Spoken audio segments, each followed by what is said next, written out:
as a response to the vicious attack and robbery on an 82-year-old senior. We're here with the community leaders of Honorable Reverend Dr. Kevin McCall, Peter the chaplain, Cynthia Reed, another community leader, and a host of other community leaders, J.T. Spurgeon. And we're here saying we need to protect our seniors. My name is Christopher Banks, local East New York community leader, and we're demanding justice for this 82-year-old senior who was viciously attacked by this criminal. Ready? And you're going to abuse them and rob them? We're not going to have that in our community. We're going to come out and stand against these type of vices that affect the most vulnerable. The seniors in our community are off limits. The children in our community are off limits. We should not have to be able to live in fear in the community that we walk, community that we decide to patronize in.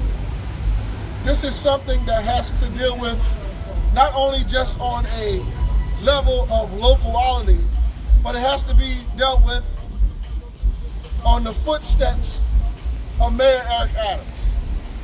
I stood today with leaders to call on the city to do something regarding the seniors being attacked across this city. Something must be done, and it needs to happen immediately. Okay, we need the men to be able to step up in our community. We need to be able to have the resources. This is not a quick fix. This is a fix that it takes a community and it takes a village to do. We're out here today calling for justice. What happened to this elderly should have never happened. We must do better as a city and as a community. If you see something, you say something.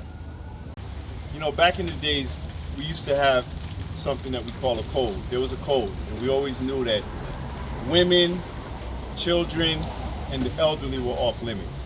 And back in those days, as a community, we would handle those situations. Now, there is no more code that exists today. And something that we have to understand is that, you know, our communities are under siege from a lot of politics that do not serve our best interests.